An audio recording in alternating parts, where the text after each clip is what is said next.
Meeting to order, please. Today is a regular board meeting. Today is Tuesday, November 14th. And Mr. Jaramillo, can you take roll, please? Vice President Frank. Here. Member Castro. Here. Ms. Dahlman. Here. President Flores. Here.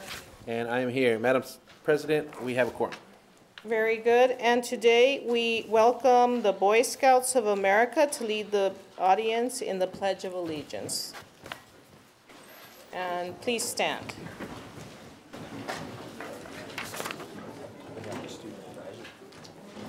Oh, did I say that? Yeah. My flags are back here. Where's the flag? Oh, where are they? Oh. Color guard, forward march. Scout salute. Color guard, halt. Color guard, post the colors.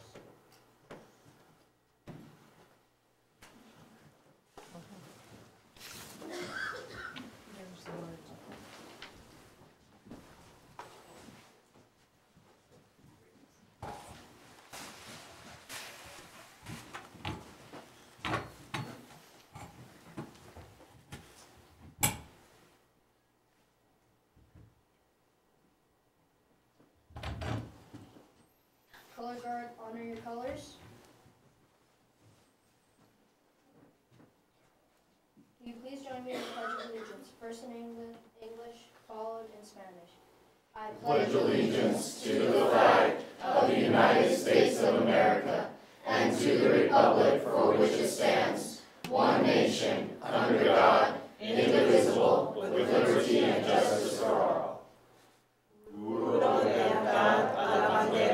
Estados Unidos de América y a la república que representa una nación bajo de Dios, indivisible, con libertad y justicia para todos.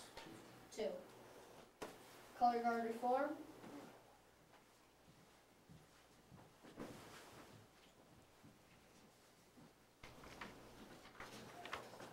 Color guard about face.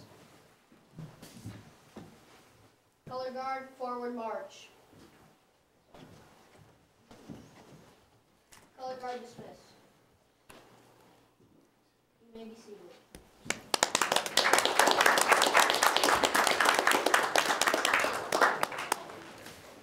Thank you very much to the Boy Scouts for being here and for leading us in the Pledge of Allegiance. We appreciate it very much. I'd like to welcome the student advisor, Max, from Centennial High School. I should have said that before, but oh well, I'll catch up. And today, for our entertainment, we have the Vista Middle School Choir.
Thank you very much for your performance, and it calms us all down.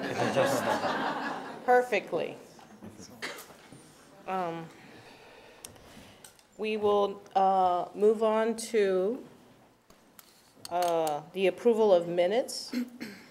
I will entertain a motion to approve the minutes of September 19th, 2017, special session, October 17th, 2017, special session, and November the 7th, 2017, work session as presented.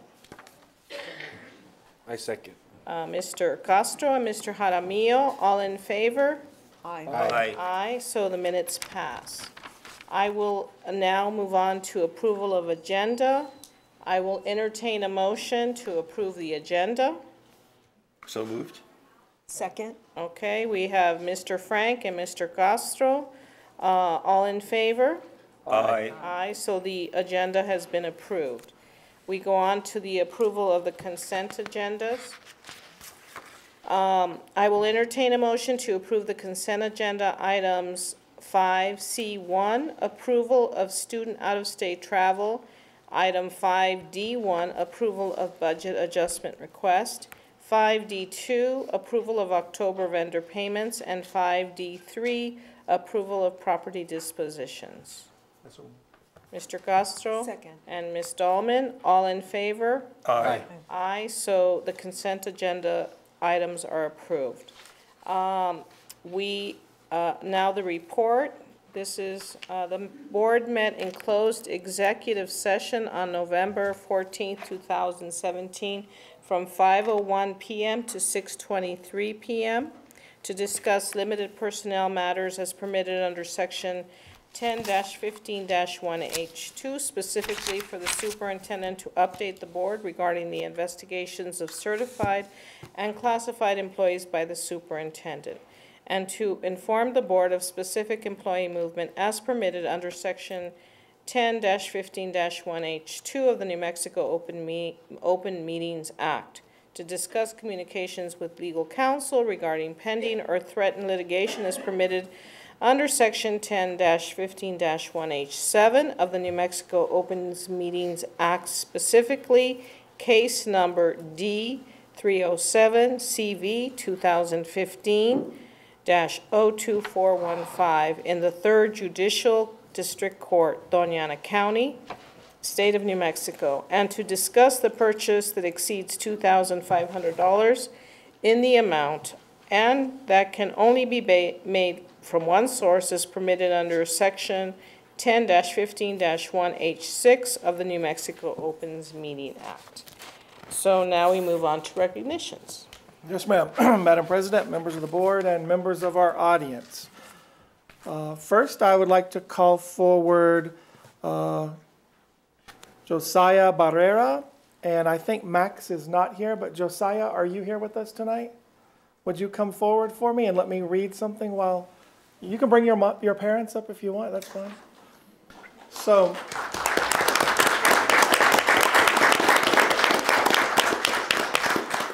So Josiah, I'm going to let you stand here and I'm going to read something, and then the board president and I are going to get our picture made with you. Is that all right? Yes? Okay, so Madam President, members of the board, and to the members of our audience tonight, I would like to start off recognizing this evening Mr. Josiah Barrera.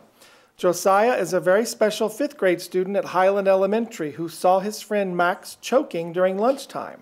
And without hesitation, he performed the Heimlich maneuver to save Max's life.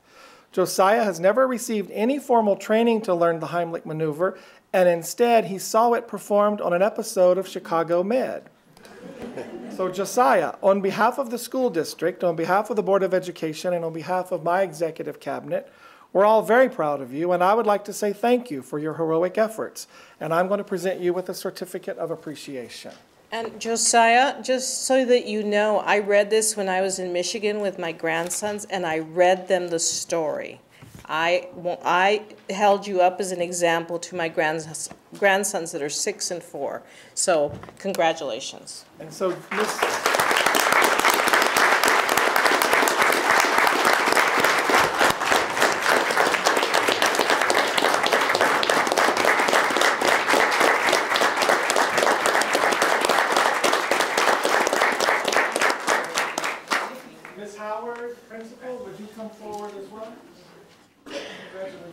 Madam President. Oh, let me see if we can come shake our hand. Your principal with you, so I promise, we're not scared. I promise. Help me in here. I know. Can we take a picture with you now?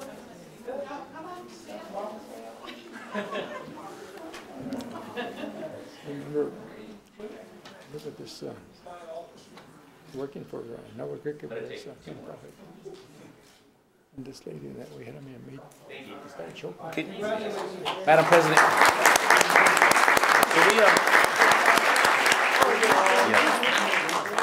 Can we, yeah, there He's you gonna go. get embarrassed. Congratulations.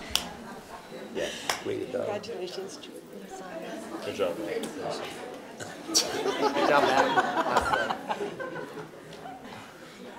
Thank you, Josiah. What happened?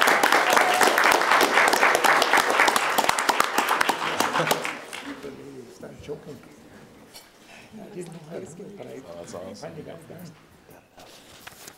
Okay, and now, Madam President, members of the board, and to the members of our audience, I would now like to call forward and recognize one of our outstanding teachers from the grads program. And I think, as many of you know, I describe myself as a teacher first, and I'm very proud of our teachers each and every day. So at this time, will Ms. Kelsey Armijo come forward?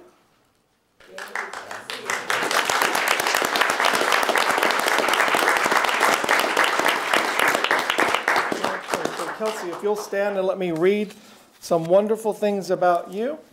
Kelsey was recently named the 2017 New Mexico Grads Teacher of the Year for going above and beyond to support students she teaches at Rio Grande Prep.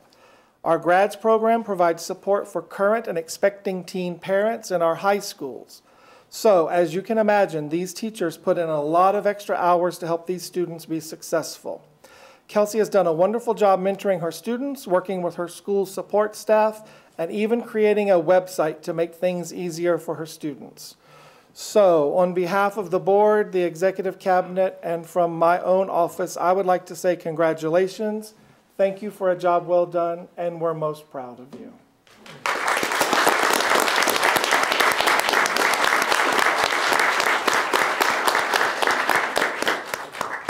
So Principal Ms. Davis, are you here?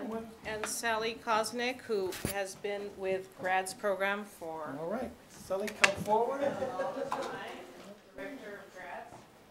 And do we want to call your family come up with you for the call? Of course. Congratulations. Thank you for all you do for our students.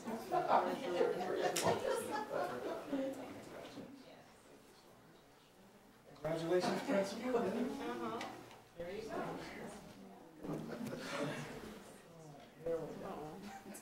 Proud family. Come on in, Sally. Can you actually open the certificate?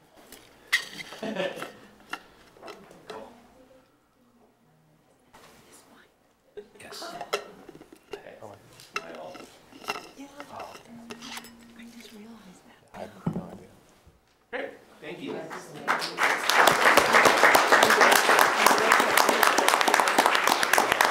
I didn't know his last name.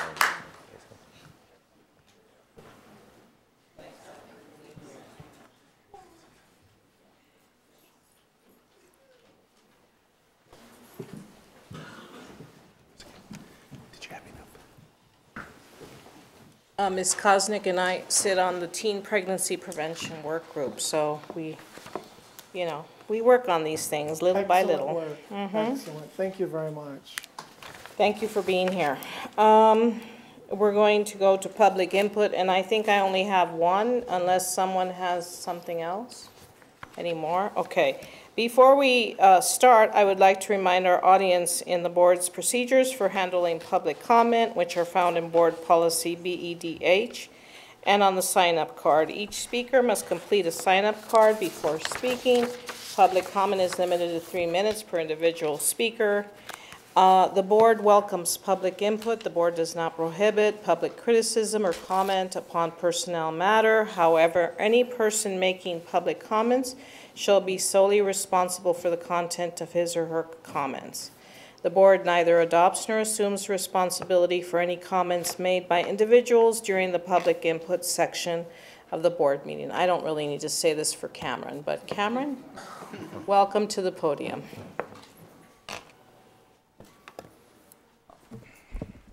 All right, thank you. Well, Madam President, members of the board, and Mr. Superintendent, it's nice to see you all this evening. Usually I'm looking at you from a different angle, seat where Max is, but aside from being an officer on the Student Advisory Council, I double as the student body president in Centennial High School, and that's where I'm going to be speaking from this evening. And on behalf of the students that I represent at Centennial, the nearly 1,400 kids that we have there, I want to thank you all for endorsing the opportunity that you gave our football team and our school community to play at Aggie Memorial Stadium Thursday, November 2nd for the Oregon Mountain Rivalry. I look at it as a positive thing for the entire community. The perception of Las Cruces as a football town, as a sports town, only grows with the fact that all 4 of our comprehensive high schools have the opportunity to play at a Division I college football stadium.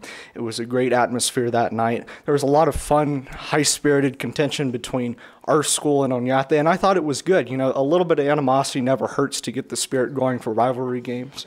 We really did enjoy it. We had a great time, and I want to thank you all for giving us the opportunity to do so.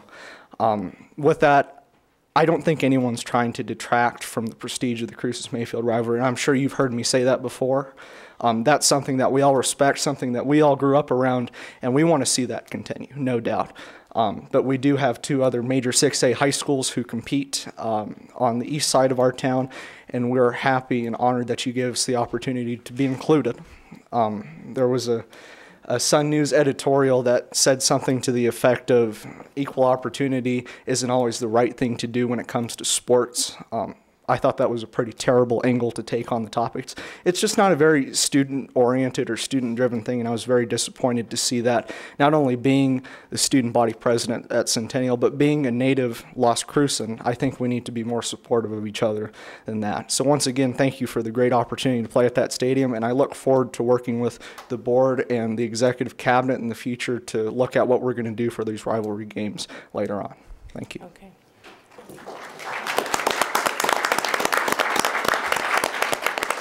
Thank you, Cameron. And now we move to the superintendent's report.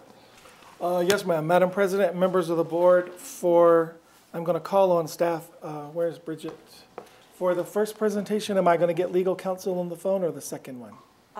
No, she'd like to be present for the first one as well. So, Madam President, members of the board, we have legal counsel here with us tonight. This is the board's legal counsel, and we'll remind the audience and the board, only legal counsel can give the board official advice.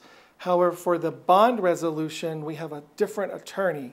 So we have a bond attorney. She's in Albuquerque, and to save funding for the district and for the board, we're simply going to phone her in if the board will allow me that courtesy.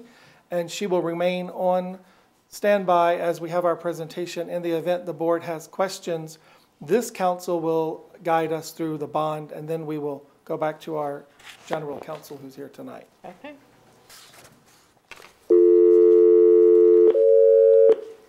Remind us of her name, please.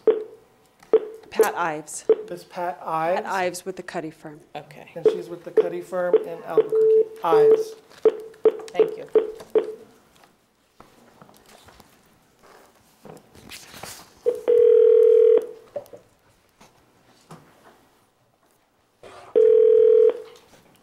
Hello. Hello, Ms. Ives. This is Maria Flores with Las Cruces Public Schools. And we welcome you. We're fine. And so Ms. Ziegelhofer is going to begin the presentation. And so, Ms. Ives, we have you on speakerphone, and we're in the middle of our board presentation, and we certainly thank you for agreeing to be on call for us tonight. Absolutely. Thank you. Madam President, members of the board, Mr. Superintendent, this evening we have a couple of resolutions that will require your approval, but beforehand, we've invited Mr. Paul Cassidy from RBC Markets to join us.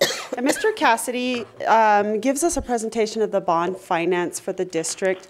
He'll have lots of information, and this is a time to ask the questions you feel after he gives his presentation. He'll explain to you why the bond rating is what it is and why we're going out for a $50 million bond instead of the $65 million. And then after his presentation, we'll present to you the resolutions, and if you have questions on those, then we can certainly seek Ms. Ives' support on those as well. Mr. Cassidy?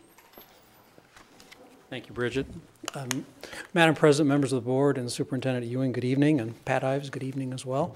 The district has utilized a number of different sources for capital master planning funding over many, many years. The major component of that is general obligation bonds. General obligation bonds require voter approval, and the cycle plan that has been put in place since about 1987-88 requires that if you want to continue it, you ask voters to approve a bond issue on a 4-year cycle. And 2018 is the year that we do that. And I'm going to direct some of my comments off of the slides that are before you and in the board's packet. The last bond election was held in February of 2014. It was for $65 million. Those bonds have now been sold fully, and the proceeds are being put to use on projects that were promised voters. In 2016, we had a 2 mil levy election. A 2 mil levy is another source of money for your facility master plan. It's a non-borrowed source, and the 2 mil levy can be approved by voters for a 6-year time frame. So you put that in place, and the next election is not required until 2022. In February 2020, we're going to also need to reauthorize the second cash flow source of funding of facility master plan capital needs, and that's the HB 33 levy. And I just want to mention, and there's some slides in this, and we can spend time on this if the board so chooses, there's an expanded purpose for which you can have the proceeds of HB 33 as well as 2 mil levy used for, and that's for technology, which is becoming a harder source of money to find, and we can, instead of borrowing for it, it's really better to use a pay-as-you-go source of money for it. Bond issues, however, is the subject tonight. With the board's approval tonight of the resolutions before you, we will have a bond election in February of 2018. After that, we will sell bonds as the district needs to have proceeds available to deal with facility master plan needs. And I'm going to get into some technical things for just a moment, and I apologize in advance. State law allows that if you have voters approve GO bonds, you can sell them over a 20-year time period. We currently schedule your debt with a maturity of 16 years, and it used to be 11 or 12 years. And one of the things Bridget asked me to explain is why is our bond election no longer in the $60 to $65 million range? And the reason is a couple of things. And one is that we added the HB 33 levy 12 years ago now, I think. Thereabouts 10 to 12 years ago. And when we did that, we did it without raising taxes. So we lowered the debt service levy that's available to pay off bonds and imposed 3 mils of taxes for pay-as-you-go levy. And we did it because your tax base was growing very rapidly. So now we run into a point where we've had to extend the debt out to 16 years to continue a no tax rate increase scenario, which is really important to the district and to the board, that we do all this without raising property taxes. And this election will be a no tax rate increase election. It doesn't mean that we won't have an increase in property taxes, because as the county assessor manages your individual properties, it might, if your value of your property goes up, your tax rate may apply to the higher value may increase your taxes. But district-wide, we can control at the board level what the tax rate is, and that's what we're managing to. The assessed valuation of the district is shown on the next slide from 2012 to 2017. Our tax base against which we levy taxes is about $3.3 billion. It's a very large tax base, and we've had really good growth up until the last 4 or 5 years, really after the financial crisis, when the growth of the tax base started to slow. The last 10-year average was 3%, and the last 5 years is only now 2%. So we now plan with a tax base growth of about 2%. It doesn't mean that we're not going to have continued growth in the future. And if we have continued growth in the future, we can get back to larger election sizes if need be. Another limiting factor is the debt capacity under the state constitutional limitation. And the Constitution states that we cannot have debt outstanding exceeding 6% of your tax base, and that's about a $200 million limit. We currently have about $123 million of outstanding debt. We have a net capacity of about $76 million. So we have legal capacity, but we don't have tax rate capacity to go above the $50 million number. So we're currently about 61% bonded to capacity, and we'll be able to still stay about that level going forward, a comfortable level, by the way. We also have imposed or approved lease purchase obligations to finance the early college, high school, and the charter school, and so those are repaid from the HB 33, and they are not counted against your constitutional debt limit. But I mention that for a matter of interest. Now, looking forward in terms of the finance plan assumptions that we've been working with your staff on. 2018, over on the right-hand side, you can see our election size is 50 million. In 2022, we expect it'll be at least 50 million, maybe a little higher. And in 2028, another 50 million, maybe higher. That is, when we structure debt and give you a bonding capacity number now, we're planning for into the future so that as schools need to be renewed and repaired into the future, you have capacity to do it, all without a tax rate increase. So we're using very conservative interest rate assumptions, which are shown on this page, 4.5% to 5.5% into the future. The last the last bond sale we had just a few months ago was about a 2.3% interest rate. And then we did a refinancing of some other outstanding debt, and that was about a 1.71%. So we have very low interest rates now. We don't expect that we'll have substantially rising interest rates. So we have conservative assumptions so that we can sell the bonds without a tax rate increase. Lastly, we have a history of tax rates that are imposed, and I've summarized them at the front end, but I wanted to show them here so that you can get a sense, if you're asked, what the taxes are that we control here at the school board level. There is an operational tax rate on the left-hand side.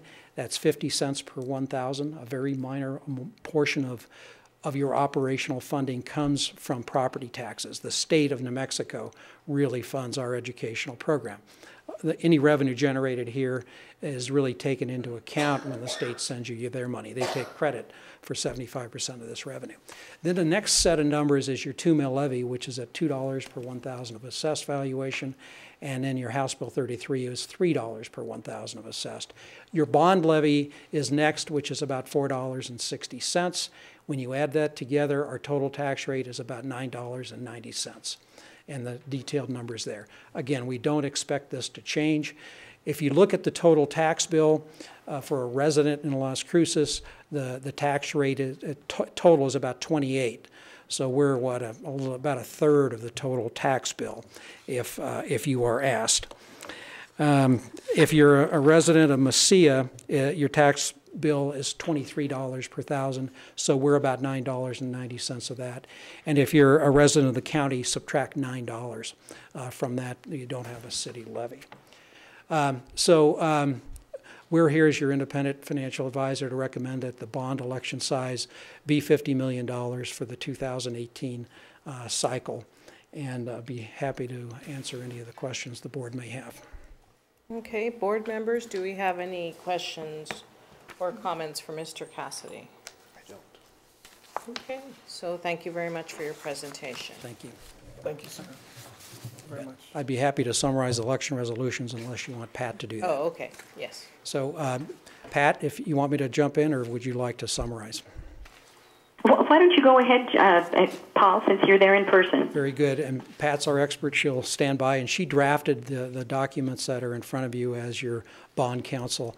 The first resolution is a resolution and proclamation calling the election to be put on the February 2018 election ballot. It states what the question will be. The question is a very general question that's set forth under state law, and we recommend that you stick with what state law says, and I'll read it for purposes of the audience, and it says, shall the Board of Education of the Las Cruces School District Number 2, County of Doña Ana, State of New Mexico, be authorized to issue general obligation of the district in one series or more, and the aggregate principal amount not exceeding $50 million, and this is the important part, for the purpose of erecting, remodeling, making additions to, furnishing school buildings, purchasing and improving school grounds, purchasing computer, software, and hardware for student use in public schools, providing matching funds for capital outlay projects funded pursuant to the Public School Capital Outlay Act, or any combination of these purposes, and said bonds to be payable from general ad valorem taxes, which are property taxes, and to be issued and sold at such time as and under such terms and conditions as the board may determine. So you have a facility master plan that's well vetted. The projects in your facility master plan, as prioritized by the board, really creates the moral obligation of the board to fund those projects. This is the legal obligation and at the time you sell bonds and what you can use the proceeds for. And the other items in the proclamation are the voting precincts that Pat has worked with the county clerk on. The second resolution is a resolution directing action regarding the election itself, when publications will be made, where the consolidation of the voting districts and the voting precincts, and it also directs the school district to follow the state law with regard to voting and the Federal Voting Rights Act as well. So I'll pause, and if Pat, if you have anything to add, please do so. I think the only thing that I would add is that we have included as well the Spanish translation of the document, of the resolution and proclamation calling for the election, which we are required by law to have. And I think in your packet also there is the schedule or the calendar for the February 6, 2018 special bond election, and that just identifies the different dates that the resolution and proclamation will have to be published in the newspaper, and the deadlines for the ballots to be filed, deadlines for registration of voters, absentee voting, et cetera, et cetera. That's all laid out in that calendar, and it also gives the statutory references in case anyone has any questions about that. Otherwise, I think, Paul, you did a very good job covering everything. As he said, we've got the very general question that will go out to the voters. There were no changes this last legislative session to that. Paul did mention that there had been some changes to the 2 mil levy statute, the SB 9 statute, as well as to the HB 33, but they didn't change anything with regard to the general obligation bond statutes. And so this question, which has been around for quite some time, provides the board and the district with the flexibility it will need to use the bond proceeds for any of these purposes that are permitted by law. Thank you, Ms. Ives. Thank you. Okay, thank you, Mr. Cassidy. And so, board members, do we have any questions for Ms. Ives or Mr. Cassidy? No. All right, so then I think we can proceed with the vote and the approval. I will entertain a motion to approve a resolution and proclamation of a special school bond election. I so move. A second. Okay, Mr. Jaramillo and Mr. Castro, all in favor? Aye. Aye. And so that passes, the resolution and the proclamation. Oh, do we need a roll call on it? Ms. Ives, you may need a roll call vote. Ms. Ives? Do we need a roll call vote, Ms. Ives? Yes, we do. Oh, okay, I apologize. So then we had a first and a second. Should I redo that? No? Okay, Motion so then, systems. Mr. Jaramillo, will you take a roll call vote then? Yes. Ms. Dahlman. Yes. Mr. Castro. Yes. Vice President Frank. Yes. President Flores. Yes, And I vote yes. so it passes. And Madam President, Yes. just one friendly reminder to the superintendent, that once this is signed, then the superintendent will have to file this with the county clerk. Okay. Yes, ma'am. Thank you very much. Thank you. And now we move on to the consideration and approval of the resolution for the procedures. I will entertain a motion to approve a resolution authorizing and directing special school bond election procedures. So moved. Second. Okay, Mr. Frank and Ms. Dahlman, first and second, and Mr. Jaramillo, a roll call vote. Ms. Dahlman? Yes. Mr. Castro? Yes. I vote yes. Vice President Frank? Yes. President Flores? Yes. So this passes. Thank you. It was unanimous, and thank you to Mr. Cassidy and Ms. Ives as well. Okay? So then. Thank you. Thank you, Madam President. And so, Ms. Galvan, I'm going to remind you to remind me tomorrow. We need to be at the office at 8 a.m. with our paperwork. Madam President, members of the board, I'd like to now introduce, again, Ms. Bridget Ziegelhofer, who is going to introduce to the board and the community the Blue Ribbon Committee chairperson. So, Bridget. Madam President, members of the board, Mr. Superintendent, before I talk about our chairman, I would just like to remind the board and the community what a Blue Ribbon Committee is and what their role is in our 2018 bond election. The committee will be comprised of community members, parents, and voters who will support our bond issue. They will raise the community's awareness about the school district needs, and they'll raise private donations to help support our election campaign. It is my pleasure to introduce a longtime community member, Ben Woods, who unfortunately can't be with us tonight because he is also on the Las Cruces Chamber of Commerce board, and they're having their retreat this evening. But he did send his regrets and sends his excitement for being part of this committee. Let me tell you a little bit about Ben. Most of you know, Mr. Woods joined the university in 1990, eventually becoming the president's chief of staff. He retired a little over a year ago, but remains very active in our community. In fact, when Mountain View Regional Medical Center needed a temporary administrator, they called him and he gladly accepted it. And his expertise is now proving very valuable to them. Ben is a member of the Chamber Board of Directors, as I said. He also sits on the U.S. Bank Board of Directors and recently finished a 4-year term with the Las Cruces Public Schools Foundation. Ben has always been an integral part of our school and our school bond elections, and we're pleased to have his support as the Blue Ribbon Committee chair.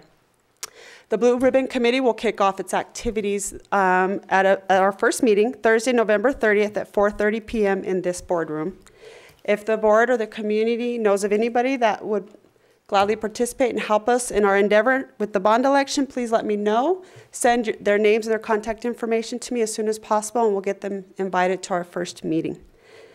And also we can get that to Ben because as the chair, he'll be sending out those invitations. Do you have any questions on the Blue Ribbon Committee? Board members, do we have any questions? Okay, and how many members do you hope to have? 60? 60? We have a lot of activities. Okay, 60 members. So board members, names, and emails. Okay, let's send them 60.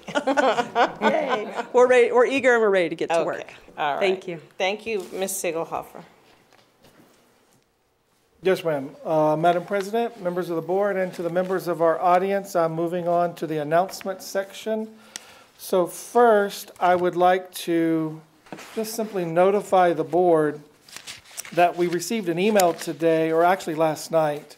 And this email is from, I'm just going to read a part of it.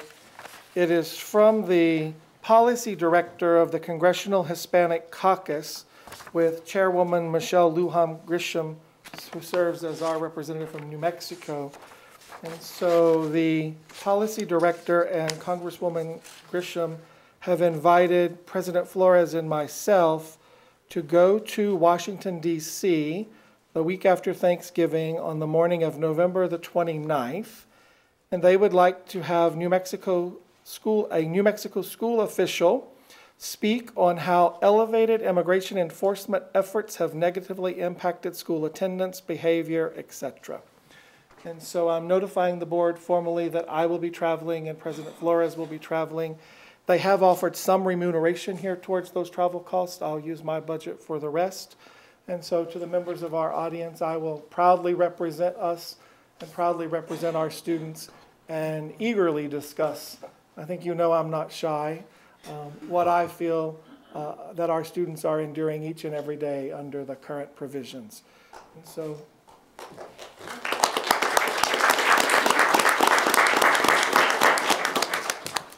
members of the board, once we return, since I am taking a trip and I think it will be the first time that I'll be using actually travel funds for this type of activity, President Flores and I will do a presentation together to inform the board of our trip, of our presentation, and what we learned while we were there. And we certainly intend to be bold in our statements. Okay, so my only concern is we're flying in one day, speaking, and flying back the next day. So that's a little, at my age, that's harder to do than used to be. And I'm older than you, Superintendent, so. Okay, so thank you to the members of the board. Next, I'll just remind the audience with the budget update. I was in D.C.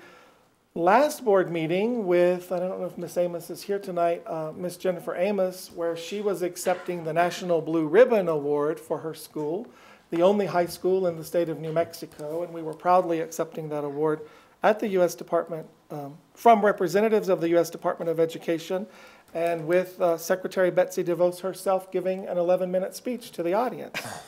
And so, while we were there, another presentation was made here, and that presentation was that we have sent formal notice to the Public Education Department questioning the additional SEG revenue, which equates to approximately $16 per child, which we believe equates to approximately $700,000. Ed, am I hitting the numbers close? So we are continuing to ask the Public Education Department where are those extra funds, or where is our money? We have mailed that letter. To date, we have not received any response.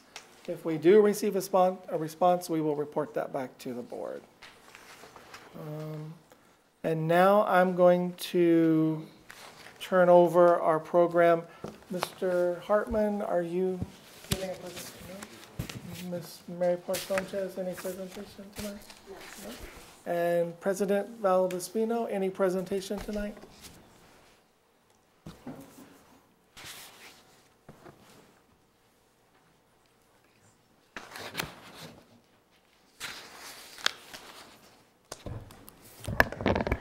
Good evening, Madam President, members of the board, and Mr. Superintendent.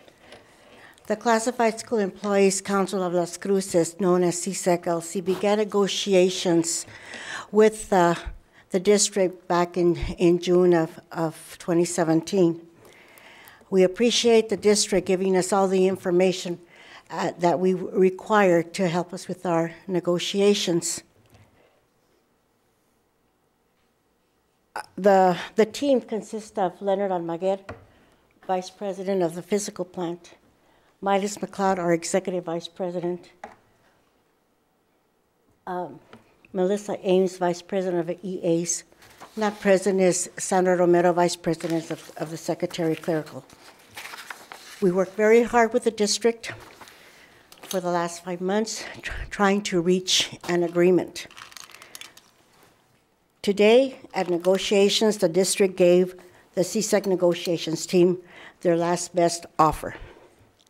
This decision forced our bargaining team to declare impasse, stopping negotiations immediately. CSEC-LC, in good conscience, cannot accept the district's last best offer, and their stance to deny a step increase or cover the ever-rising increase of health costs for our members. Having healthy employees working in the district, serving our children, is very important. We believe that this part of our proposal is very important. Healthy employees are important to our district.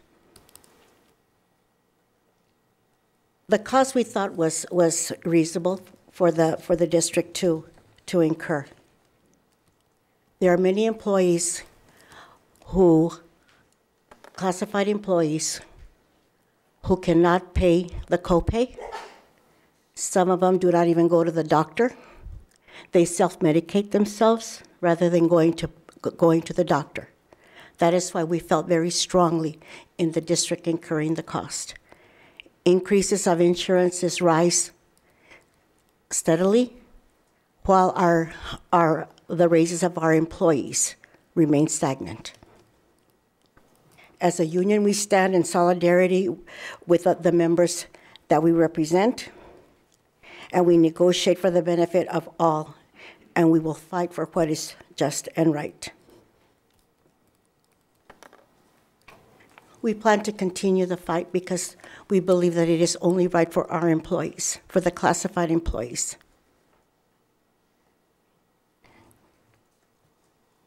It is difficult that we came to this decision, but we felt that it was the right thing to do. And we felt that at this point, to announce it publicly to the board, to the classified staff, and to the community of Las Cruces. Thank you very much.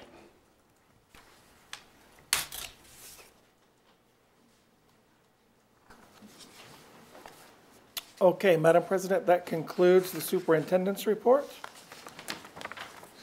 Thank you very much. Thank you, Dr. Ewing. This takes us to our student advisory report. Max? Yes, ma'am. Well, thank you once again, President Flores, members of the board, Superintendent Ewing, for this opportunity to speak in front of you once again. As always, I'd just like to reiterate the fact that we really appreciate this platform to make sure that the connection is made in between what's happening in the classroom and what's happening at the administrative level. So thank you once again. And I'd also like to give a special shout out to Mr. Jaramillo for hooking us up with that Chick-fil-A today. It's always some good stuff, but thank you very much. So first things first, we held our elections for the new school year and chose the members of our council who are going to be representing us and making the big decisions throughout the course of the year. So they're actually in the audience right here with us. So I'd like to give a big shout out to Cameron Castillo, who was elected chairman of the Student Advisory Council once again for the second year in a row. And then Thomas Wilkinson, who was elected vice chair of the Student Advisory Council. Georgianne Castillo, who was elected secretary, and Raymond Jaramillo. Stand up. Thank you. There we go. And then Mr. Raymond Jaramillo, who was elected our public relations officer.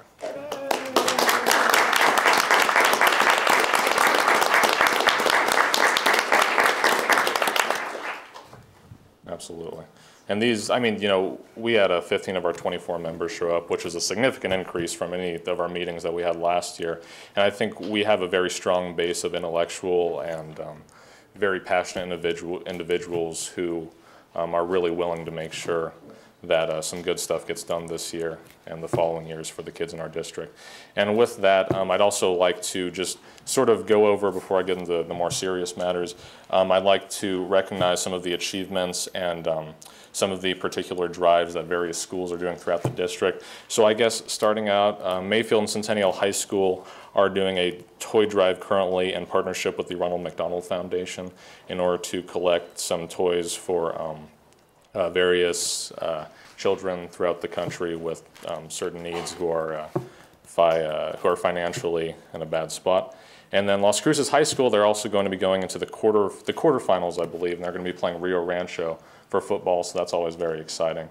And then now going over to Arrowhead Park High School, they are also doing a canned food drive as well, and they are setting up a memorial for one of their teachers who just passed recently. Very sad stuff, but I'm glad that they're honoring her respectfully.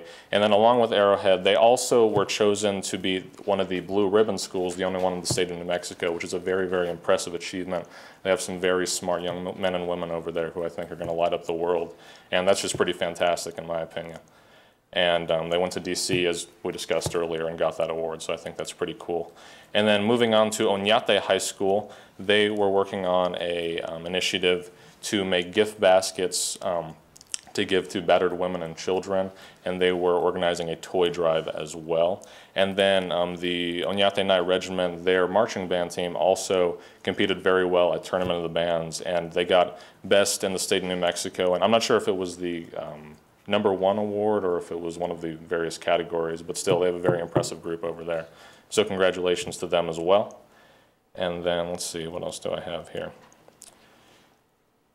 Oh yeah, and then Las Cruces High School as well, in addition to their football team performing so well, they also were doing some sort of giving tree operation, which is going to collect some various items for some financially disabled children. So I guess just, you know, I don't think I could be more proud of the initiatives that are being pushed forward by this district and by the young men and women who are attending our high schools. You know, I feel very honored to represent all of them, and I think that I can say with pretty solid certainty that we are one of the best school districts in the state of New Mexico, and I think all the achievements that we're making both in the athletic playing field and in the classroom and in the community prove that. And along with that, speaking of the classroom, I'd like to also discuss the subject of today's meeting, which was we talked to the head of public safety, Todd Gregory, for the district concerning the subject of having security guards on school campuses carry firearms and the implications that that might carry, and whether or not they would be open carry or concealed carry, and various trainings that they may go through in order to make sure that they're able to utilize that ability to the furthest extent. Now, we have decided, as far as the Student Advisory Council goes, that we would like to work with Todd Gregory in order, I know he started forming some policy to present to the board as far as that goes, to make sure that our security guards are armed and they can protect these students to the best of their ability. Now, obviously, we want to keep in mind making sure that our students feel safe, because I think we discussed that, and that was probably one of the greatest concerns as well. We want to make sure that when deciding in between open carry and concealed carry, if that does get passed, you know, what the public perception would be, and then as well, whether that would act as an adequate deterrent and what other training would be needed to assist them. But I guess the general summary of that is we're just going to be working with Todd Gregory to make sure that policy, which will benefit everyone in the district, is pushed forward. And with that, I think that'll conclude my student advisor report for today. Thank you. Thank you very much, Max. You bring some sensitive issues forward, and we welcome all the students that are now part of the leadership with the advisory. Congratulations again. Yes, Ms. Barr-Sanchez? I had an update from the New Mexico Public Schools Insurance Authority that, if you would permit, I would, it has to do with what Max's report was about. So, Madam President, members of the board, Superintendent Ewing.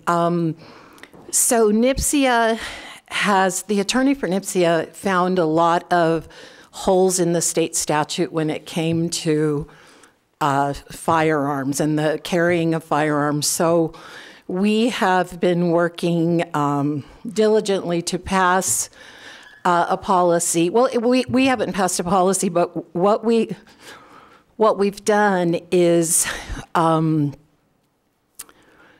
we are going to be giving districts parameters to follow, and it has to do with the training,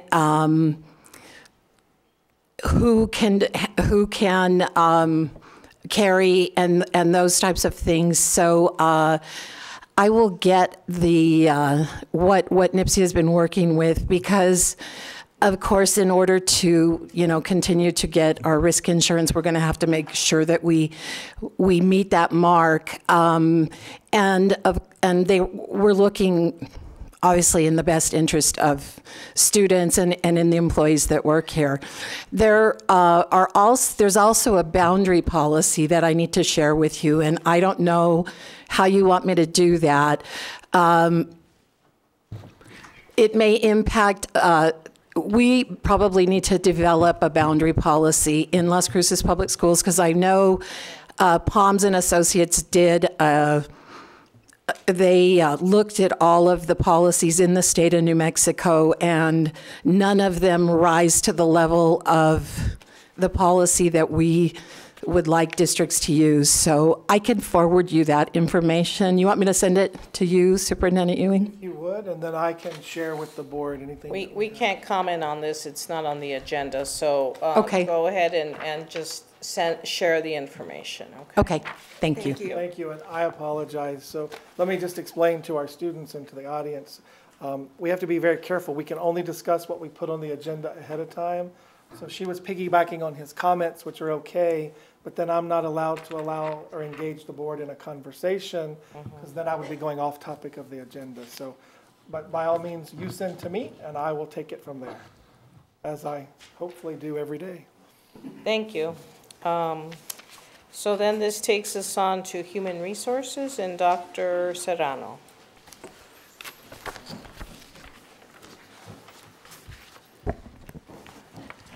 Hello, Madam President, members of the board, Mr. Superintendent. Today I have for you the employee report since our last board meeting. And in the area of certified, we have 19 offers of employment, 11 resignations, 6 retirements, and 1 leave of absence. And in the area of classified, we have 12 offers of employment, 8 resignations, and we have 7 retirements. And with that, I stand for questions. Board members, you saw the report. Are there any questions or comments? Okay. Thank you for always the clarity you provide. We Thank you. appreciate it. You're welcome. Thank you, Dr. Serrano. Okay, and that takes us on to instruction and Ms. Martinez. Another issue. Madam President, if I may, just as Ms. Martinez is coming forward, this year we placed her in charge of the student advisors at their request. And so I was smiling at her way when they were speaking. So Max read the list of activities that I should be reading as the superintendent. I have that list. I just thought it would be better if you read it, okay? Absolutely. Actually, he did better homework than I did. And I see that work coming forward. And I also see, where's Cameron, if he's still here? They left. I also see you're engaging them in true thought. And so I just want to publicly say, this is not an easy job that you do every day. I think we give you 3 hats as it is. And now I've added extra responsibilities. So I just want to say thank you. And you're doing what all of us should do, and that's supporting students every day. So thank you. Thank you. Madam President, members of the board, Mr. Superintendent, let me tell you, I am having a blast.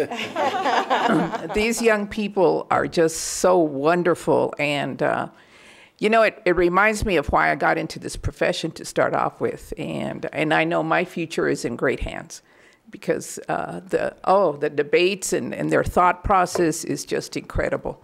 And it's been fun, and it's a learning process, but, you know, they're going to go far. So I'm just glad to be part of their journey, you know, with them and supporting them. So I thank you for allowing me to do this, you know. And I got the next dinner. Okay. Again, Madam President, members of the board, and Mr. Superintendent, tonight we have a presentation on proposed changes to the Social Studies Blueprint, and I've asked Dr. Wendy Miller-Tomlinson to do that presentation. So I'll turn it over to her. Okay. Thank you, Ms. Martinez. Madam President, members of the board, Mr. Superintendent, I am before you to try to explain something that the Public Education Department put in place. I'm going to do my best to do that. So when you look at this first slide, you see Rosa Parks, Roe versus Wade, the atomic bomb, and Williams, Jennings Bryan. And you may say, what do these 4 things have in common? Well, it looks like what you might find on a U.S. history exam. Alas, it is not what you would find on a U.S. history exam this year in the state of New Mexico. So I'm going to attempt to explain why. Next slide, please, Bill. So if we just briefly look at the purpose of end-of-course exams in New Mexico, they're intended to be the final exam for the course. It, of course, is a summative exam. It comes at the end. It's supposed to cover everything in the course, content and skills, and it's used for various things. So it's used for the student grade. It's used for graduation competence, demonstration of competence for graduation, and it's also used for teacher effectiveness. Next slide. So the blueprint is just what it says. It's a blueprint that tells the teacher what will be tested on the exam. So to identify standards measured on the exam, to provide clarity of what will be tested in any given year. And one of the things, I'm a former history teacher. I taught U.S. history for many years, and when you look at standards in history, there's a long laundry list of people, events, dates, and so forth. And obviously, you can't assess everything. So some decisions have to be made about what is assessed. Because these exams are high stakes for the students, they count for graduation, and they're also high stakes for the teacher because they're a big percentage of the teacher evaluation. Teachers want to know what exactly will be tested. So that basically is the purpose of the blueprint. Just because things are on the blueprint or omitted from the blueprint doesn't mean that they're not taught. Any good teacher, of course, is going to teach everything. You're not going to teach the civil rights movement without teaching Rosa Parks. You're not going to teach U.S. history, World War II, without talking about the atomic bomb and the development of the atomic bomb. So the blueprint is an effort. Things that are struck through in the blueprint are struck through not because we're not supposed to teach them, but they're not going to be assessed. And I'll show you a couple of examples. If you look at the next slide here. So this is from the U.S. History EOC Blueprint, and I circled the piece there that is supposed to help clarify for the teacher, and I'm going to talk more about that in a minute because that's really where the problem is.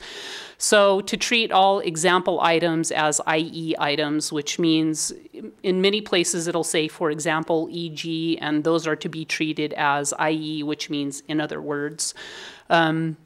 So strikeouts indicate that that piece of the standard will not be tested this year. So the blueprint is redeveloped every summer, and so things that Rosa Parks may not be tested this year, but she may make it onto the test next year. So again, it's to provide some specificity for the teacher. And this particular example has to do with the atomic bomb, which on the last round of EOCs, there were 15 questions on the atomic bomb over 2 end-of-course exams. Between the New Mexico history exam and the U.S. history exam, they wanted the kids to know a lot of stuff about the atomic bomb. So it's an effort to kind of streamline the standards and really give thought about the sequence of exams that students take in high school to kind of make sure that year to year we cover everything. Next slide, please, Bill. So this is from the New Mexico History Blueprint, and here you see an example of a question about the atomic bomb. In my opinion, as a history teacher, it's not a great question, but such as it is, it's just to show that the effort is made to test that item on another EOC. And the final slide here talks about the process. So how do we decide what is struck through, what is tested? So basically, these tests are developed by teachers, and the blueprints are developed by teachers, which sounds fantastic. The part is the process that the public education department uses is unclear. And let me give you an example relating to science. This summer, they start out with in-person meetings they do one in the north, one in the south, and one in the east part of the state.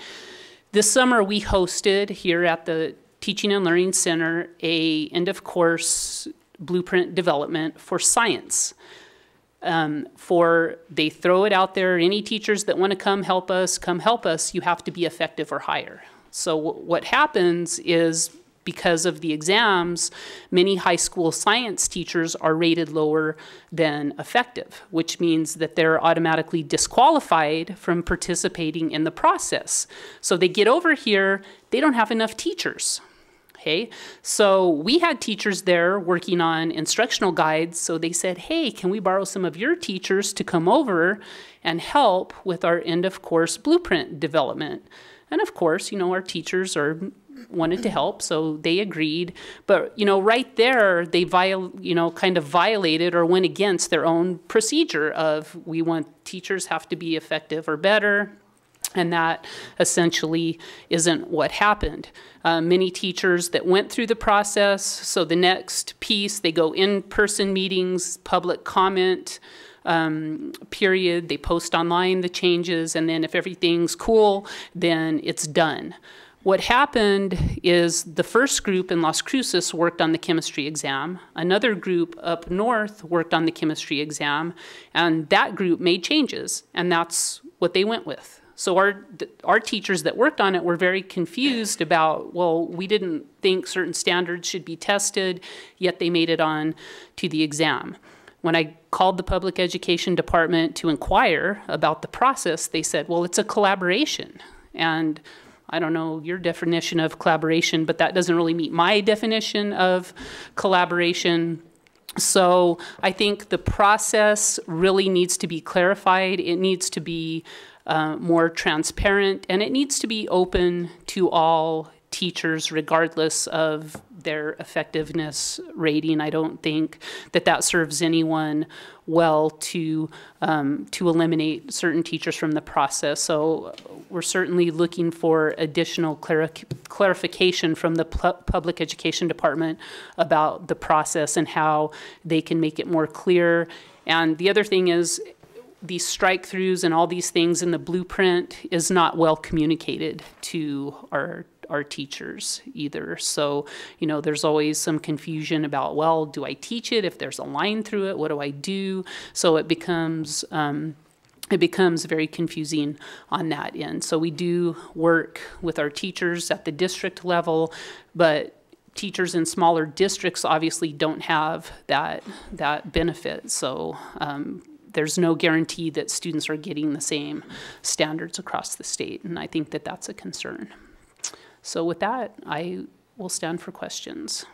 Board members, do we have any questions or comments on this idea of a blueprint and striking things off? I have Go ahead. question.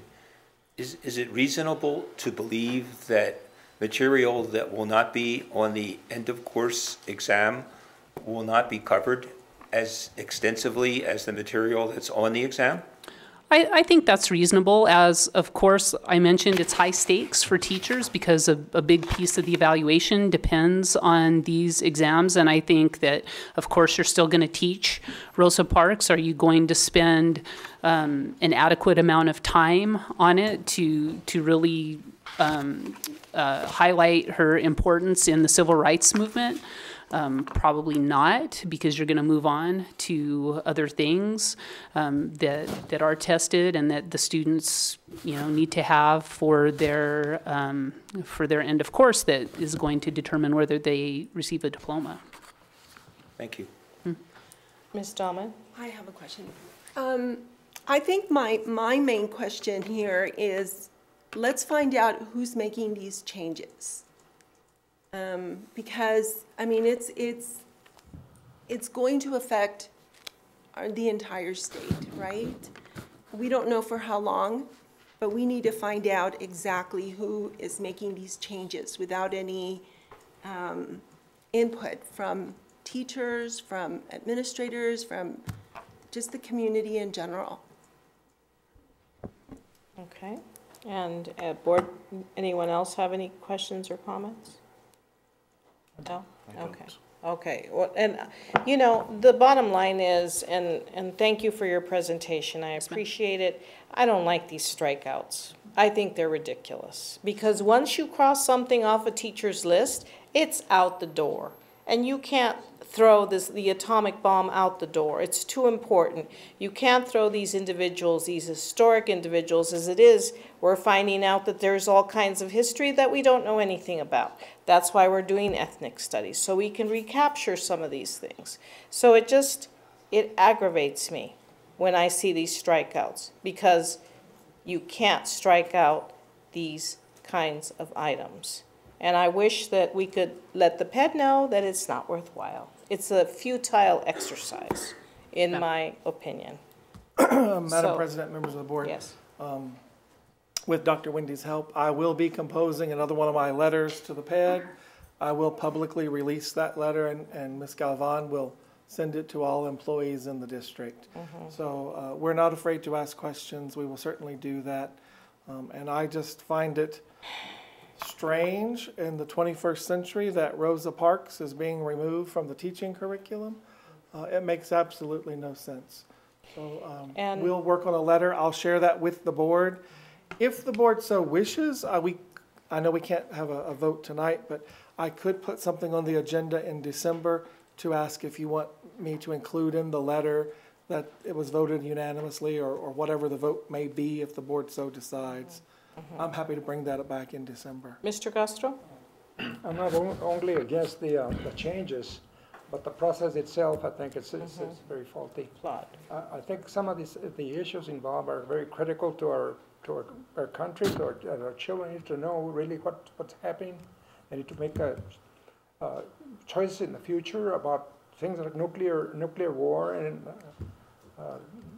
all those really critical issues. And we can't help by striking some of these very critical issues. Right, Madam President, Mr. Castro, I agree with you. I think to your point, Senora Flores, once you cross a line through something, that means something, like don't pay attention to it. So I challenge the Public Education Department to find a better way to provide clarity on this exam, and I think that's what our letter will indicate. Not everything can be on the test. We understand that. But when you cross it off ahead of time, well, that's the wrong message. Just the wrong message. Thank you. Right, thank you. Ms. Miller Tomlinson. Yes, I'm sorry, Max. That's okay, no problem. I just wanted to add a bit of student voice, obviously, that's why I'm here. Please, we need to hear from you.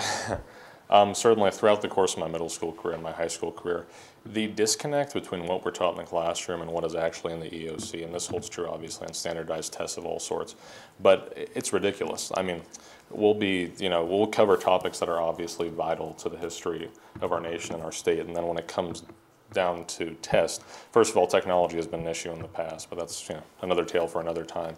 But secondly, I mean, it's pretty incredible how we cover these topics, significant topics, very thoroughly, and then when it gets right down to it, they're not covered on the end of course exam. So I think, I mean, obviously this argument's been brought up a million times before, but the process needs to be refined, not just so in order to make sure that whatever teachers are formulating it are cohesive in their efforts, but also to make sure that the information is given to the teachers accurately, and it's a very wholesome curriculum in order to make sure that it's covered. And I think addressing that point is that local is better than statewide, and it just gets out of control at that point. I think that's what the problem is. Okay, thank you, Max. Thank you. One more comment. I mean, I think the whole concept of the end of course exam is something that needs to be examined much more thoroughly. I mean, I know there are better summative ways to end a course than with an exam where the student gets zero feedback. I agree. Thank you, Mr. Frank.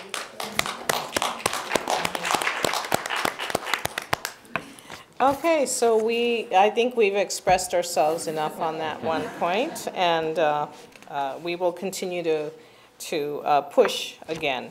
Mr. Ellison, we're on finance.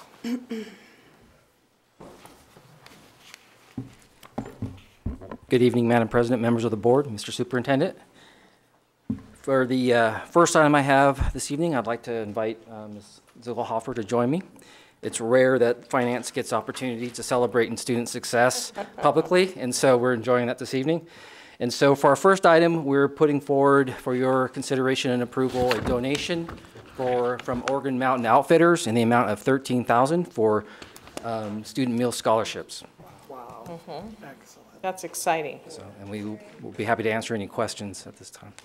Board members, you're all aware of the Organ Mountains T-shirts, and now they have a store, and this is where they get their money. What percentage do they give of each T-shirt? For every shirt they sell, $2.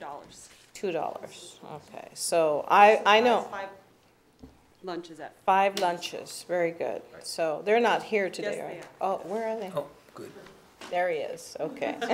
Very good cause. Okay. We're all going down and buying shirts. Okay. So, thank you for your service to our community. We cannot thank you enough for addressing this issue. Does anyone have any questions or comments? I think he deserves a round of applause. Yes.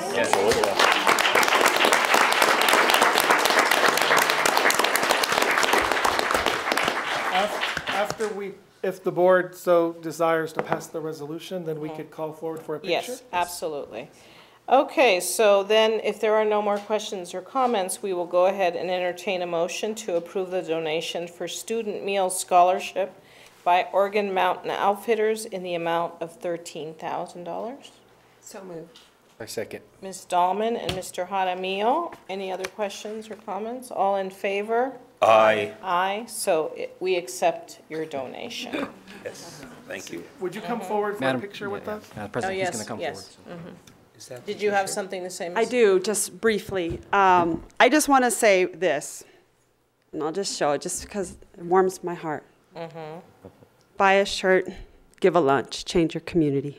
That was what Chris Lang came to me a little over 2 years ago, and he said, I want to do this. And I'm so proud where he's at today and what we've done. Chris, would you come up and bring your family? Because I'm going to let Chris say a few words about where we are today. $13,000 is not the total of this wonderful gift. I want him to have the glory of telling you. Thank you guys for allowing me to partner with you. It's true. Just very thankful for the opportunity because as a child I went through these circumstances, and so it hits close to home. And having my family be supportive in this situation of being able to give back to our community, we've donated over $20,000, and that's over 50,000 lunches. And so we just couldn't do it without our community and couldn't do it without your partnership. So we're just very thankful. Thank you. Thank you so much.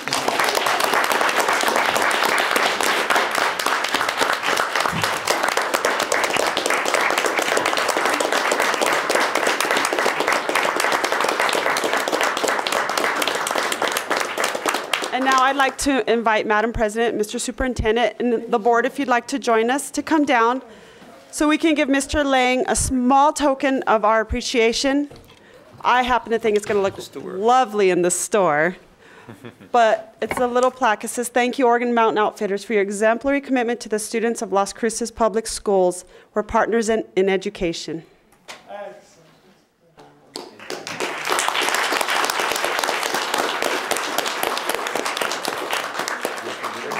Can we invite the board to come down? Yes. Max? Yeah, of course. My son-in-law I want you to know that. So, Gabe, you are ordering ours tomorrow? Or are you coming up? I can jump up there too. Can I invite the cabinet, executive cabinet, to stand behind me? Come stand on the stage. This is big work. Yes. Excellent.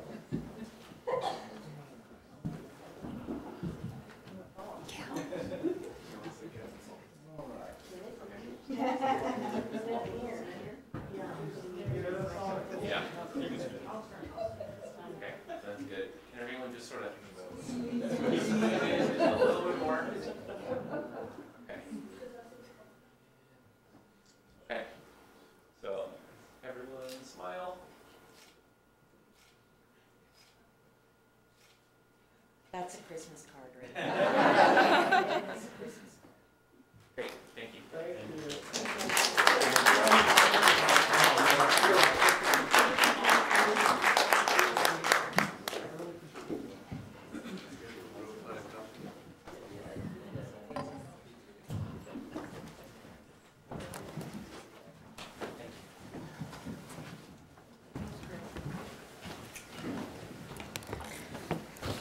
Okay, so we had to get you ready for finance. Yes. So, Madam President, members of the board, Mr. Superintendent, the second item is the October financial report. And in looking at it and reviewing it, everything seemed to be in the normal course of business. We did not identify any unusual items. And also looking at the rate of expenditures percentage compared to last year, everything seems to look in line. We reviewed that a couple of times, and so we don't see anything unusual with that, and I'll stand for questions. Board members, you read the board financial report. Are there any questions or comments? Questions. Okay. Go ahead. Thank you, Madam President. Next item is the quarterly report. It's the official financial report submitted to the Public Education Department. This is for the first quarter ended September 30th, 2017. There has been nothing significantly changed from the financial reports that we submit on a monthly basis. And so with that, I will stand for questions on the quarterly report. Okay. Any questions or comments? No. I think we're good. Okay. The next item is the training and experience report that was submitted to the Public Education Department. And I'm happy to report that we've had an increase of 0.003 in the index. 0.003, right. Okay. Which, given the current program units and unit value, would equate to about $475,000 that we could expect to see next year, given that everything stayed the same, but approximately $475,000. And last year it went down? Went down 0.001. Okay, so we're recovering We're now. recovering. And I'd like to thank our partners, NEA, for allowing us to do the dollar step increase, which contributed significantly to this increase in our index. So thank you, NEA. Okay. So, Madam President, if I may, just take a moment. Go ahead. I see Vice President Mary Parr Sanchez here. I don't know, where's Bruce? He left? He left. So we just want to say a special thanks to both of you. I know your membership had to vote on that.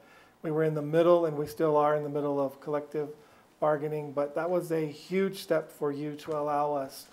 What we did was we moved every employee up a step and gave them $1, but that allowed us to turn that report into the state. And just that one action alone will result next year in an additional income of $475,000. And we remind the board that we're continuing to balance a budget in the negative, and so any additional funds are always most appreciated. So very much so. Thank you very much to both our wonderful leaders, and then thank you to the Finance Department for making sure that we checked that box before it was too late. So thank you, Ed, very much. Madam President, Mr. Superintendent, thank you. And the final item is the October Finance Advisory Committee minutes. So I stand for questions on those. Yes, and I have to say that those are riveting minutes, really. I mean, I enjoy the questions and the fact that our board members, Mr. Castro and Mr. Frank, are doing a good job of asking questions. So Yes. we appreciate what they're doing. Yes. Anyone have any questions or comments on? Okay. No questions, but I did read them. Yes. Madam President, Madam President, if I may, I also appreciate Mr. Frank and Mr. Castro. We do engage in good conversation, and we are exploring different financing questions and areas, and we look forward to doing that more in the future. Thank you. Excellent. Thank you very much, Mr. Ellison. Thank you, Ed, very much. Okay, so this takes us on to new business. And before I go into that, I see a lot of students in the audience. Can you let us know where you're from? We're from Arrowhead Park. Oh, Arrowhead. Okay, well, welcome. Can you please stand up and let us see you just briefly? We really appreciate your being here. Thank you.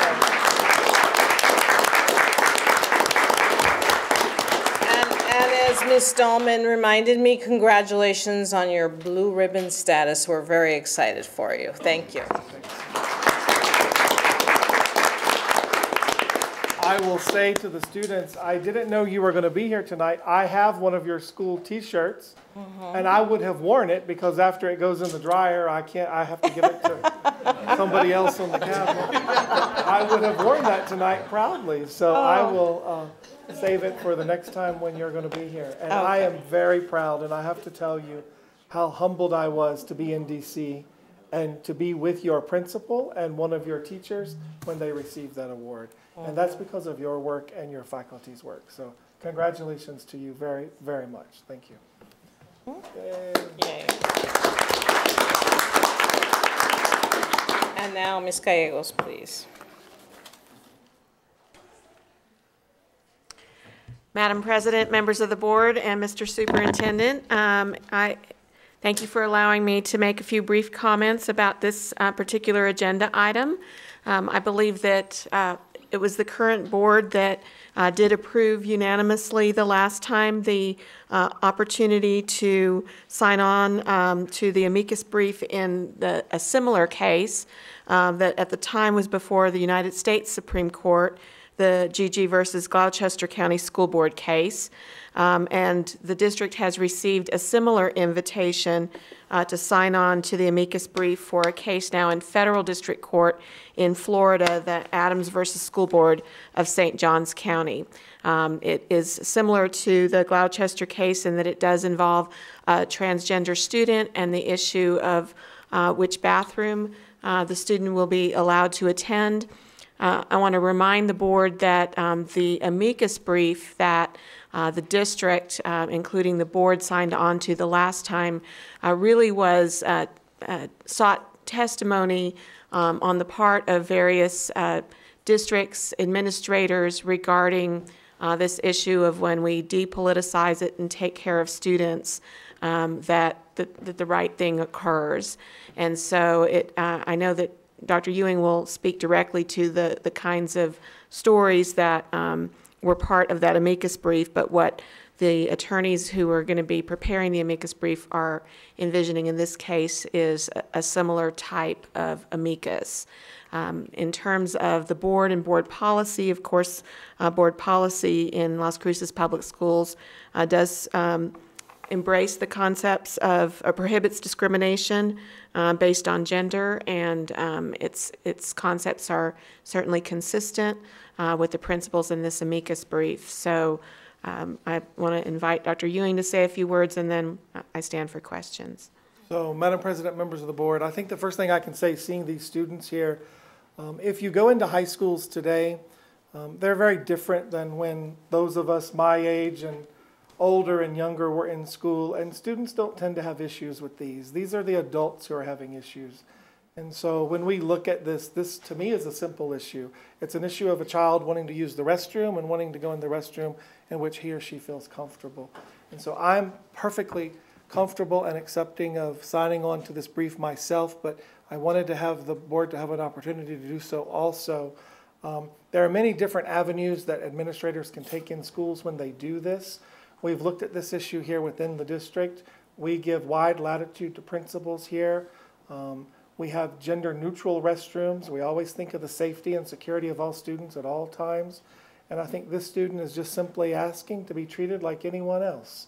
And so by us signing this amicus curiae and being a friend of the court here, we are simply stating that we are in support of this student and this student's rights and this student's belief. And so I would just ask the board to possibly consider supporting a second brief that similar to the one you presented before. And I am willing to sign the brief solely as the superintendent if that would be the board's desire, but my desire would be to have the board sign with me.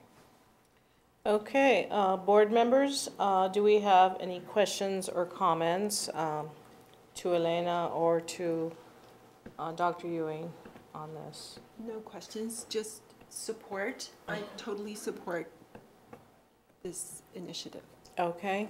Now, I have a comment to make, and it's mostly of a disclosure variety. If you look at the name of the law firm, it's Boyes, Schiller, and Flexner, BSF. That is where my daughter works currently in Washington, D.C. When I read the papers, right away I wrote to Dr. Ewing and I said, oh no, this is the same agency. But this amicus brief is originating from a New York office, and she is in the Washington, D.C. office. So I could potentially what is the word? Abstain. Abstain from this brief, but I know that my daughter has no, I asked her about it, and they're not working on it. She's working on something else. So if the board feels it's okay for me to vote, I would like to support it. And if at any point she were to become involved in it, then I would abstain in the future. And Madam President, if I Yes. may, from an ethics perspective, Governmental Conduct Act perspective, there would be absolutely nothing that would preclude you from voting. There is no, the district is not going to pay any money for this amicus brief. There will be no financial contribution on the part of the Las Cruces Public Schools to the law firm who is preparing this amicus brief. So there's no reason from an ethical or legal standpoint for you to abstain. So do any of my colleagues have any concerns about my voting with it? Absolutely not. Okay. No concerns. All right. Okay. All right, then we will go ahead and I will entertain a motion to approve the board's participation in an amicus brief in Adams versus School Board of St. Johns County in the United States District Court for the Middle District of Florida. So moved. Okay, Ms. Dahlman and Mr. Castro, and Madam President, were you going to include the superintendent as a signature as well? absolutely. Do I have to add that to my Yes, you can motion? amend. Okay. I will take the first motion off, and I will amend it to, I will entertain a motion to approve the board and the superintendent's participation in the amicus brief in Adams versus School Board of St. Johns County in the United States District Court for the Middle District of Florida. So moved. Second. And so we have Ms. Dahlman and Mr. Castro again, and all in favor? Aye. Aye, so this passes. So we will all sign on. Thank you. So, And thank you, Ms. Gallegos, for your guidance on this issue.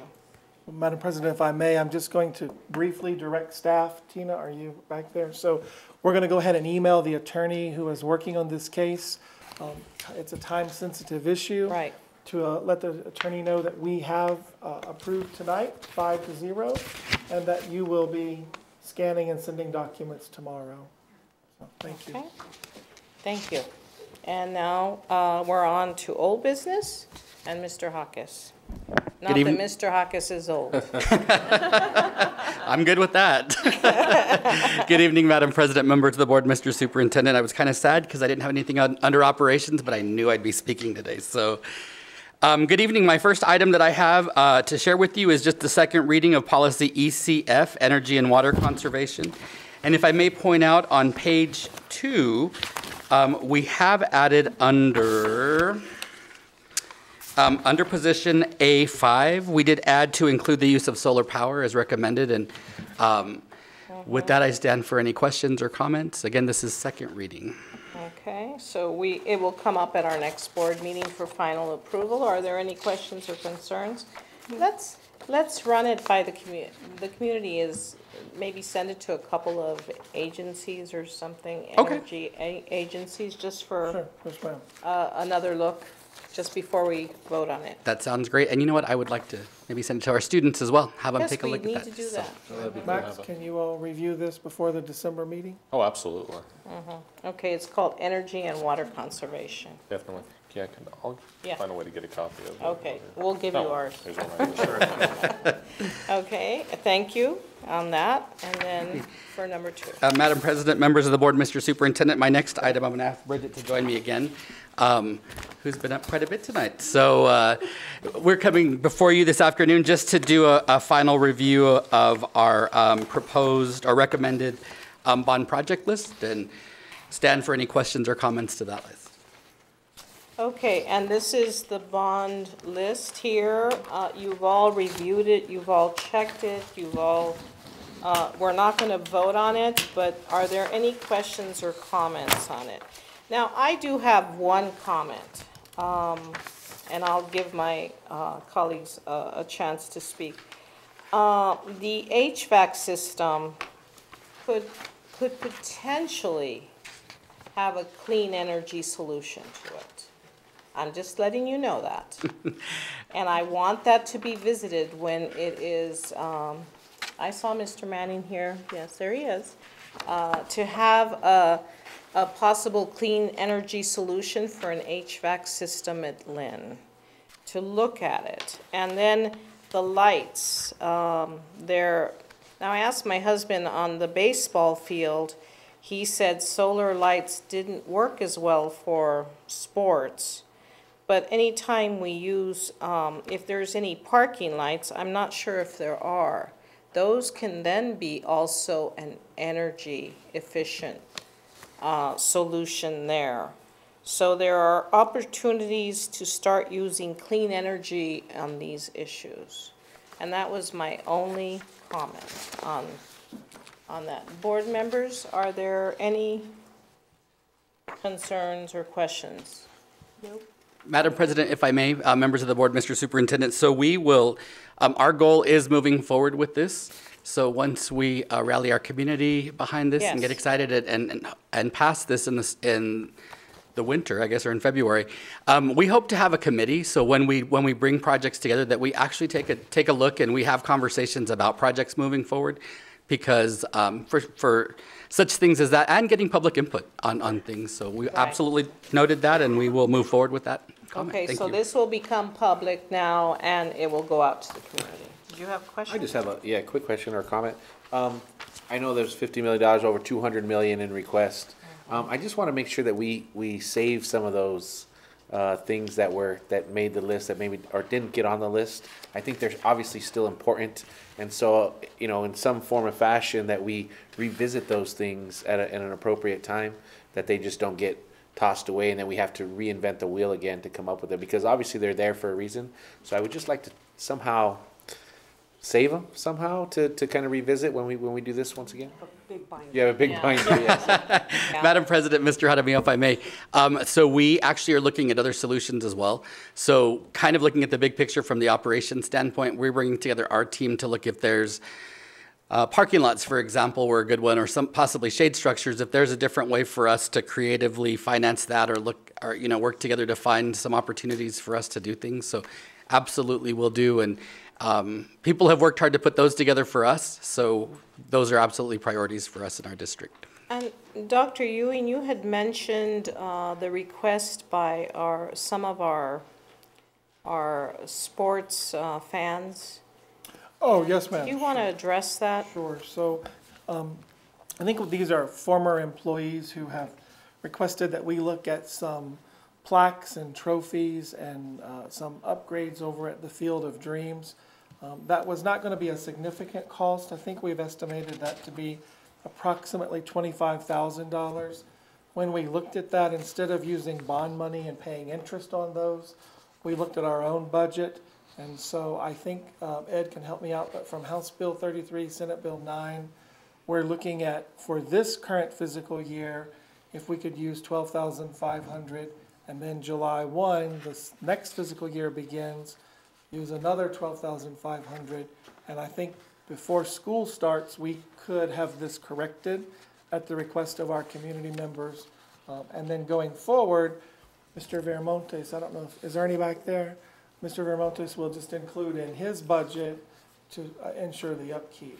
And so I want to say, first of all, thank you to Ed and the Finance Department for allowing us to look at those other funds. Mm-hmm. And then there's a significant amount of work that's been done there, and I see Bobby sitting in the back, and I constantly say, I think I've got this right. There's not a building you haven't put a nail in yet. Is that coming close? And so Mr. Stout uses his funds anytime he can to help us, and has done a lot of work. So I think from Mr. Stout's office, from Mr. Viramontes' office, and from Mr. Ellison's office, we can take care of that without using bond money, and that will give us more opportunities here. Right, and so I just wanted that to be said because we didn't want them to think that we were ignoring their requests. We are addressing it, and that way our athletes can be honored appropriately. So I'm going to ask Ms. Galvan if you could tomorrow reach out to them and just let them know that we have worked on a solution, we are on it, and as the communications officer, do some communicating tomorrow. There you go. Thank you. Okay, thank you so much. Thank you all. A lot of hard work went into this list, didn't it? Yes, thank you. Excellent work. Okay, so that takes us on now to board member reports, and I ask my fellow board members if you have anything to share. Ms. Dahlman? Yes, I do. I always do, right? Yes. That's okay. Okay, October 31st, which is Halloween, Ms. Marquez invited several of us to their first annual Halloween parade at Booker T. Washington.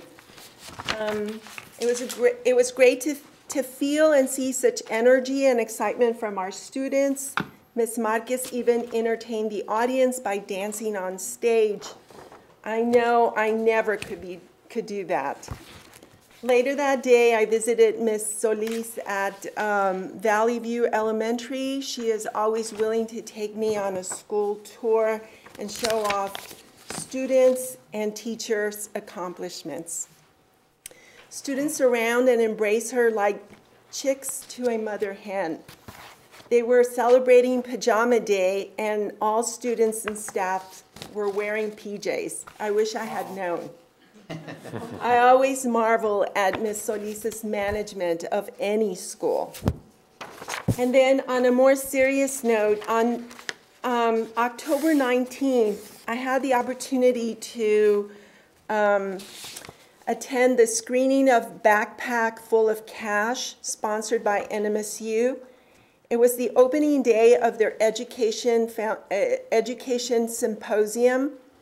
This documentary explores growing privatizing of public schools and devastating impact on America's most vulnerable children.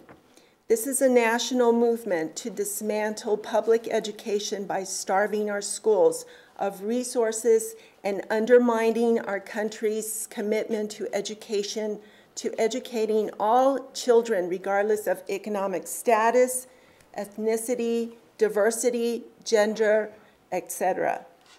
It is a myth that our schools are failing. Of course, there's room for improvement. No one denies that. But we must stop punishing our students, districts, teachers, especially teachers that teach in so-called low-performing schools.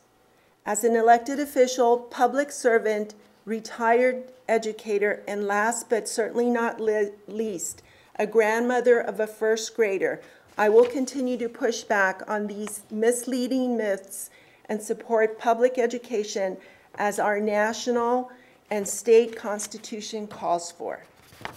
Thank you. Thank you, Ms. Dahlman.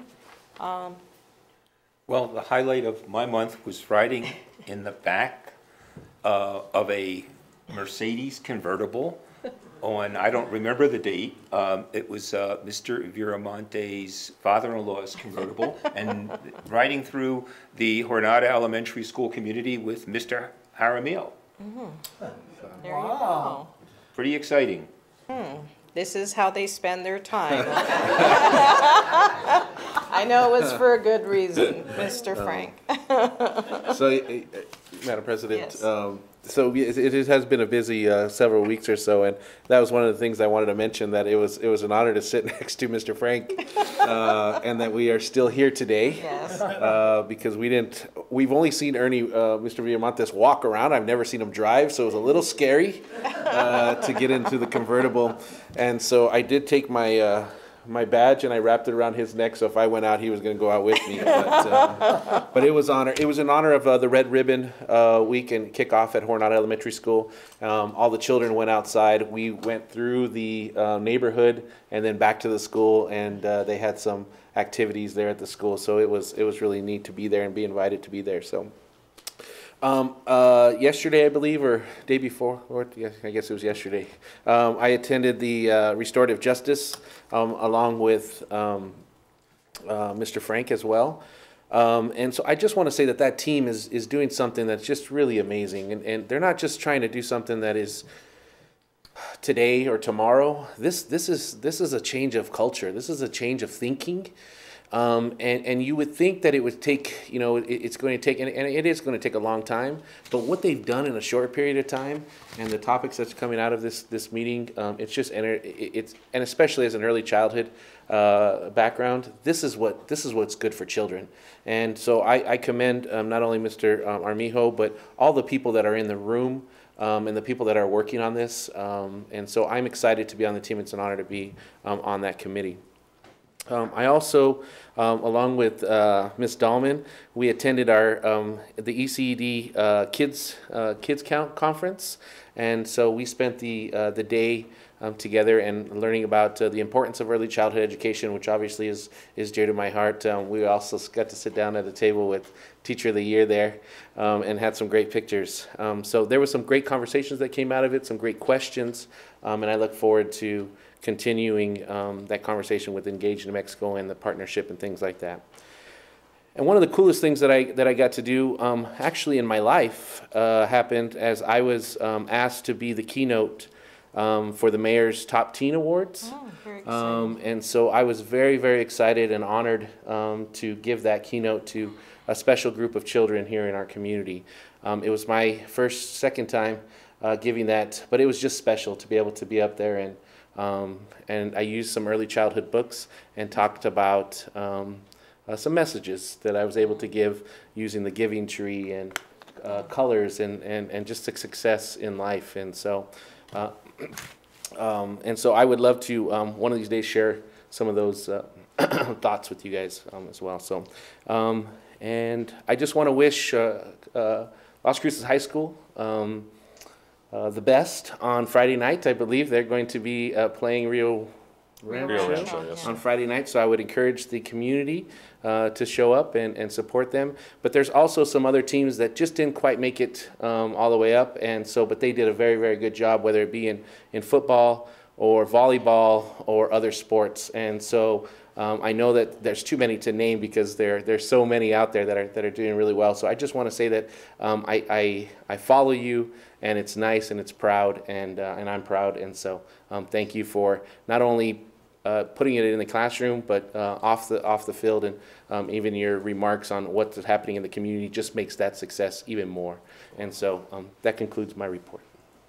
Madam Thank you, President, Mr. I Jaramillo. apologize. Yes. Just quickly while it's on my mind, if any board members want tickets or access Friday night, if you'll email me. It's here. It's here at the Field of Dreams, and we're happy to have you there. And Mr. Jaquez and I gladly give up our seats in the press box, and we stand on the football field. But if any of you would like to come, so I'm seeing this. Are Yeah, you, two. yes? Anyone else, if you know right now? But email me if you want to. Okay. You don't have to say right now, right? Check your calendars, please. Check your calendars, but we're honored to have any of you. Yeah, Go ahead, Madam President, Mr. Castro. I only have one thing to report. I was given the privilege and the honor of being invited to the Anthony Chamber of Commerce luncheon, at which time they welcomed the new superintendent of the Gaston School District. And I was very impressed with Mr. Travis Dempsey is his name, and he wants to look forward to working with us closely and support each other. So I told him we certainly would do it. Absolutely. As you know, Gadsden is one of the top rated schools districts in the state. So, you know, we got a lot to learn from them as they have to learn from us. Thank you. Thank you, Mr. Castro. You have one more point? Yeah, Madam President, I just found out that, and I just want to, on behalf of myself, and just wish Tim Keller, I believe he was just Really? approved that he was the mayor of Albuquerque. So I just wanted to say congratulations to him and the people of Albuquerque. So. Well, that's a good news. Good news. I have a bit of a report here too, as always. I attended a celebration at University Hills. They celebrated their heady achievement of reading more hours over the summer than they did last year. They had Joe Hayes, the author, present, and a pizza party that was provided by the superintendent, I believe, for University Hills. Yes. So. He is sitting there innocently, not paying attention. No, I'm teasing. We do a couple of those. Yes, so yes. Did you use my credit card for that one? It was a wonderful celebration, and everyone was very happy. As part of the DACC advisory, Mr. Jaramillo and I participated in a meeting with the NMSU Regents. It's the first one this year. And we're supposed to have one to two meetings with them a year. And the conversation was about what the district needed from NMSU and what qualities we hope for in the new chancellor. It was a very good meeting overall because we weren't busy eating, we were busy talking. And it's the Hatch School District, it's the Gadsden Independent School District, and Las Cruces Public Schools. So we had their attention, and I think we were quite clear as to what we were hoping to see in the new chancellor. It was a good meeting. I was invited to the Sociedad Honoraria Hispánica induction ceremony at Mayfield High School. I want to congratulate all 12 students that were inducted and Ms. Guerra for her great work with our Spanish program. I was inducted into the society in 1978 as a graduate student. So here we have high school students that are excellent Spanish speakers and bilingual students, and they really shine. I have to say that, and so does Ms. Guerra. I was happy to meet and speak with Senator Heinrich to let him know a little bit about what was happening here with Las Cruces Public Schools. And I think Dr. Ewing will be meeting with him the next time he is in town.